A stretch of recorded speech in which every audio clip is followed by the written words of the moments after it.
सुप्रभात प्रिय विद्यार्थियों। पूर्व की कक्षा में हमने संत नामदेव जी का सामान्य परिचय, उनके व्यक्तित्व की विशेषताएं और उनके प्रथम 2 पद जो हमारी पाठ्य पुस्तक में प्राचीन काव्य में संकलित हैं, उनकी व्याख्या की थी। आज व्याख्या के क्रम को आगे बढ़ाते हुए हम 2 अन्य पदों की व्याख्या करेंगे। आप स्क्रीन पटल पर नामदेव जी को देख रहे हैं। छायाकृति में जो स्वरूप विग्रह दिखाई दे रहा है वह है श्री कृष्ण के विट्ठल स्वरूप की झांकी। संत नामदेव जी दक्षिण भारत के महाराष्ट्र से लेकर गुरु नानक जी तक अर्थात पंजाब तक, उत्तर भारत तक यात्रा कर रहे थे। इन संत का नाम जप में विशेष आग्रह रहा। स्वयं ने भी अपने नाम के अनुसार अपना जीवन भगवद नाम समर्पित बनाया और उस नाम समर्पण से उन्हें जिस प्रकार से जो लाभ हुआ वह लाभ भी अनुपम रहा। और नाम जप न करके साधना की बाहरी विभिन्न पद्धतियों को, उपासनाओं को जीवन भर अपनाए रहने से आध्यात्मिक उन्नति के क्षेत्र में जीव उतनी उन्नति नहीं कर पाता है।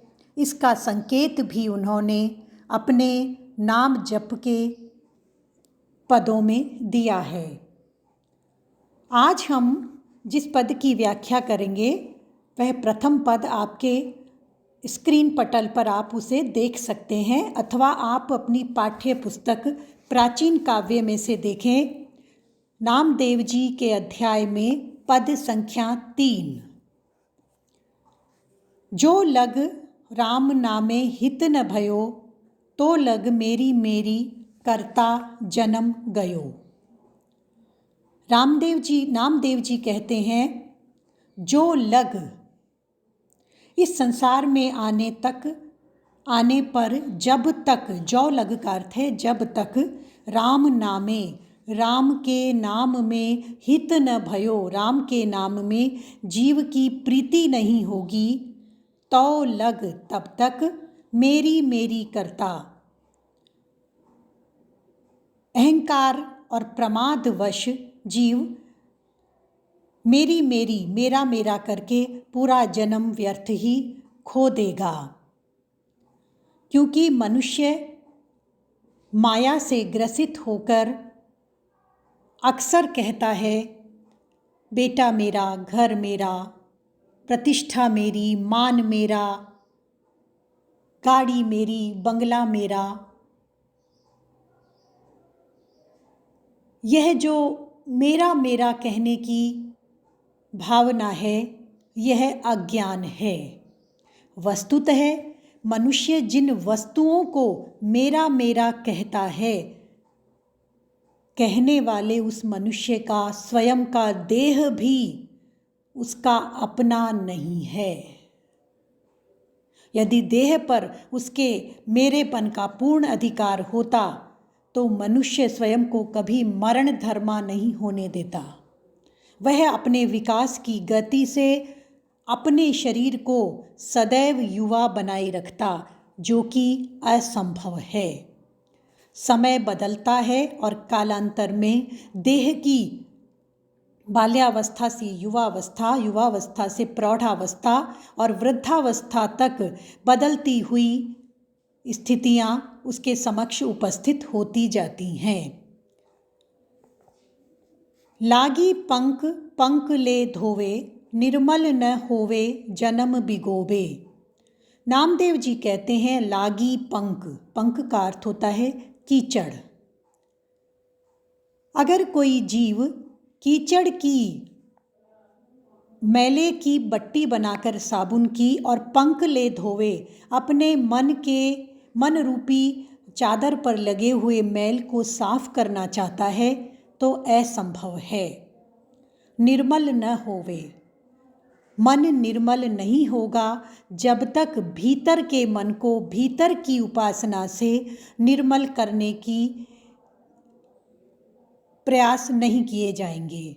जन्म बिगोबे, और इस प्रकार से जीवन भर प्रयास करके भी जीवन की संध्या तक मनुष्य बिगोबे अपने जीवन को व्यर्थ ही खो देता है और बहुत बाद में उसे ये ज्ञान होता है कि उसके चित्त की शुद्धि भी नहीं हो पाई है। भीतरी मैला बाहरी चोषा। अगर हमारा अंतर्मन भीतर से छल, कपट, द्वेष, राग, मोह, चिंता, आग्रह, दुराग्रह इत्यादि मनोविकारों से भरा हुआ है और हम बाहर चोषा और बाहर से बिल्कुल बन ठन के बहुत आकर्षक दिखाई दे रहे हैं, या हमारा प्रयास भी है कि आध्यात्मिक जगत में भी हम बहुत अच्छे और जाने माने भक्त या आध्यात्मिक व्यक्ति के रूप में पहचाने जाएं, तो यह सर्वथा अनुचित है। क्योंकि पाणी पिंड पशाले धोषा। पिंड, यह जो हमारा देह है, 4 प्रकार से के देह हैं, अंडज, पिंडज, उद्भिज और स्वेदज। ये 4 प्रकार की योनियां हैं जिनसे प्राणी मात्र को जिनमें संकलित किया जाता है, कहा जाता है, रखा जाता है। मनुष्य है पिंडज, पिंड का, मनुष्य का निर्माण पिंड से हुआ है, तो वह पिंड है। यह शरीर पशाले, पखारने से, पशाले का अर्थ होता है धोने से, धोषा। यदि हम केवल बाहर के ही देह को, हाथ पैर इत्यादि से दिखाई देने वाले देह को ही धोते रहते हैं, स्नान कराते रहते हैं और स्वयं को पवित्र मान लेते हैं, यह सर्वथा धोखे में रखना है। नामदेव कहे सुरही पर हरिये। नामदेव जी कहते हैं, भगवान के ध्यान को छोड़ देने पर, अर्थात राम नाम के ध्यान करने के बिना ही जीव भेड़ की पूंछ पकड़कर इस भव सागर, संसार रूपी भव जल, संसार रूपी सागर को पार करना चाहता है, जो सर्वथा असंभव है। हम चाहते क्या हैं और हमारे उपाय उस चाहे गए लक्ष्य के अनुसार ठीक ठीक नहीं होते हैं, तो परिणाम भी सही होना असंभव है।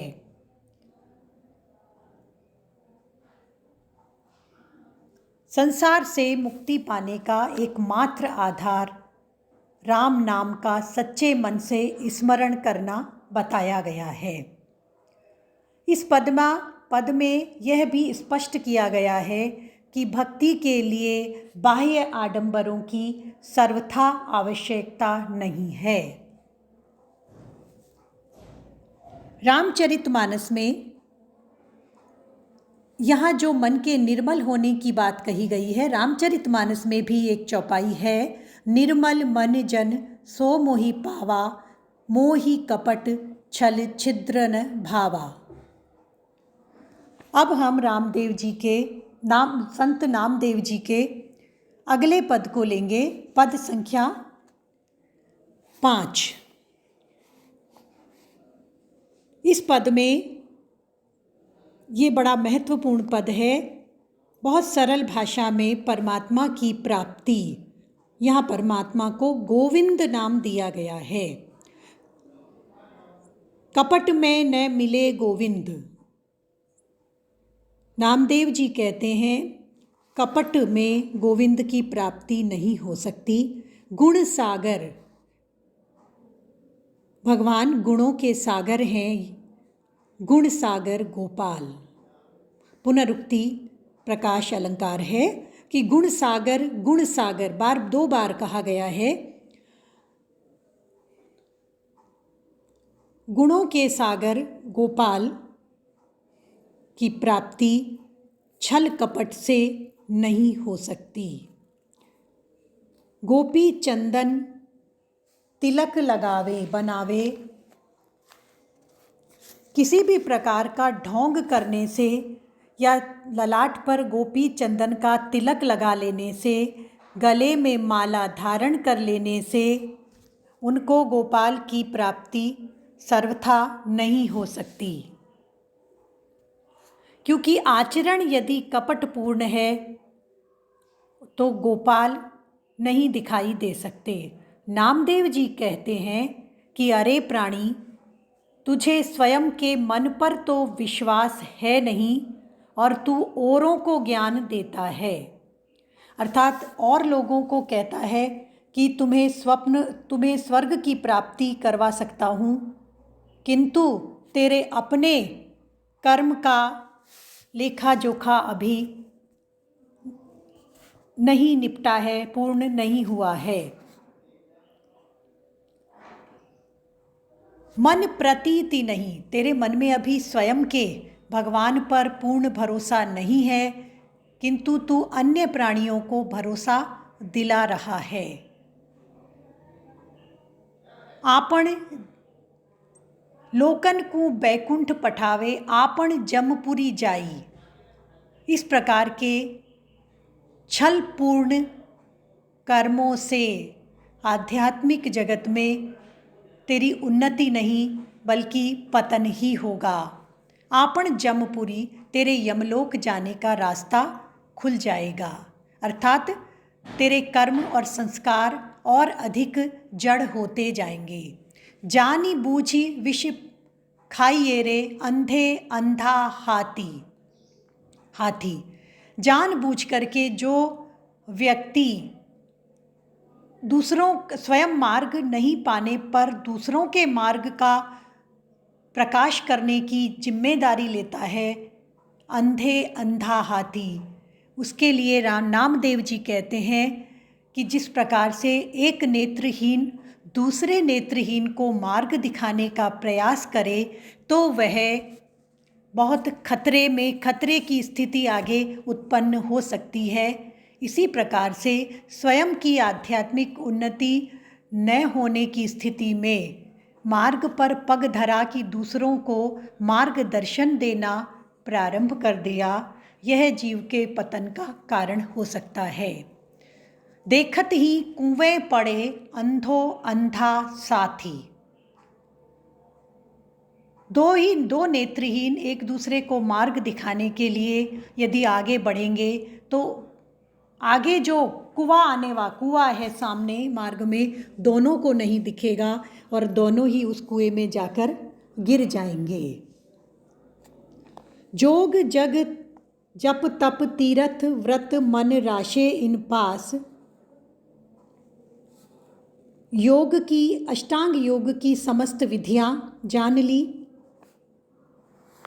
यज्ञ जग यानी यज्ञ भी कर लिए, जप भी किए, तपस्या भी कर ली, तीर्थ स्नान भी कर लिए और व्रत उपवास भी कर लिए। मन राशे इन पास, जब तक जीव का मन उपासना की इन बाह्य विधियों में उलझता रहेगा, ज्ञान ध्यान तजी दया दीनता, तब तक भीतर प्राप्त होने वाला स्वाध्याय जनित ज्ञान, ध्यान जनित चेतना प्रकट नहीं होगी। हरि के नाई उदास और नाम जप के सर्वथा अभाव से दीनता दया नहीं आएगी और हरि के नाई उदास और वास्तव में भगवत प्राप्ति जो मनुष्य जीवन का मुख्य उद्देश्य है उसके प्रति जीव उदासीन बना रहेगा। भजी भगवंत भजन भजी प्राणी छाड़े अणेरी आस, यहाँ भक्ति में अनन्यता को पर बल देते हुए नामदेव जी कहते हैं अणेरी आस, उपासना की अन्य विधियों अणेरी यानी अन्य की, आस यानी अर्थात भरोसा। अन्य देवता और अन्य उपासना पद्धतियों का आश्रय छोड़कर एकमात्र भगवान के नाम की स्मृति से भगवान को भजना अति आवश्यक है। बरना बरन शुभाशुभ भजी करी, जब तक ऊंचे वर्ण का, नीचे वर्ण का, शुभ अशुभ ये हमारे भजन में रहेंगे, कौन भजो निज दास, तब तक हम अपनी निजता को दासत्व में समर्पित नहीं कर पाएंगे।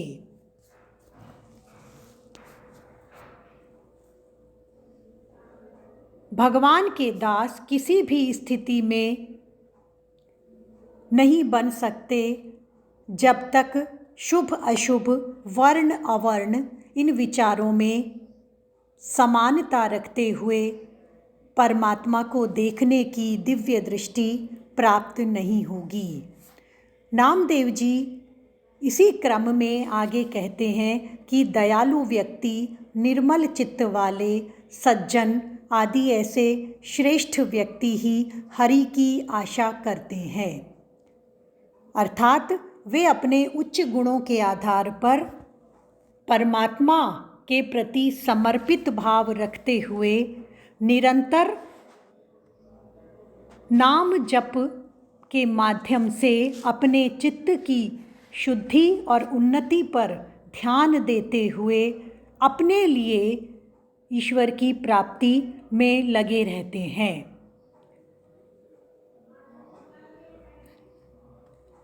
हे भगवान, आप मुझ पर हमेशा कृपा करो, मैं आपका दास बनकर आपकी प्रार्थना करता रहूं।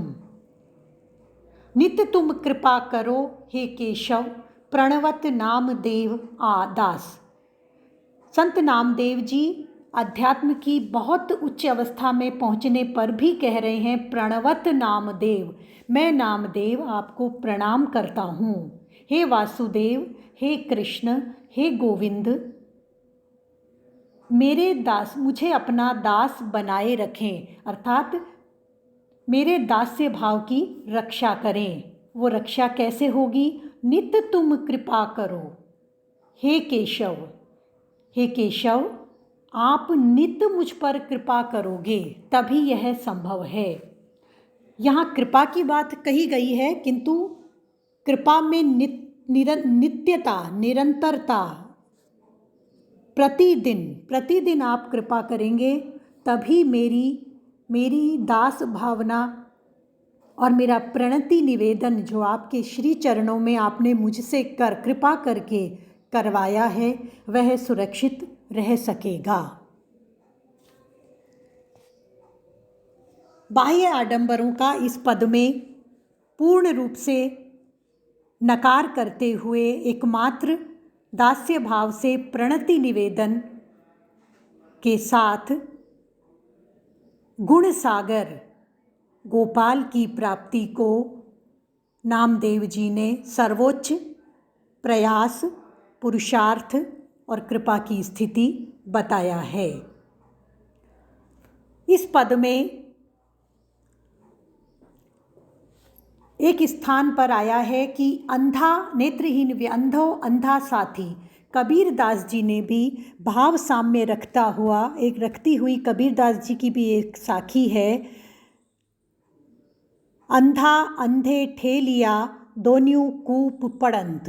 अर्थात कोई व्यक्ति जो स्वयं नेत्रहीन है, दूसरे नेत्रहीन को मार्ग दिखाने का दावा करता है, वह उसका हाथ पकड़ के भी उसका कल्याण नहीं कर सकता, क्योंकि वह स्वयं भीतर के नेत्र प्राप्त नहीं होने के कारण स्वयं भी अभी भीतर की दृष्टि से, जिसे हम हिये की आँखें कहते हैं, उसके पास स्वयं के पास हिये की आँखें नहीं हैं, तो वह व्यक्ति नेत्रहीन को अर्थात दूसरे जो माया में ग्रसित जीव है उसका कल्याण करने का दावा करके सर्वथा उसे भ्रमित करता है।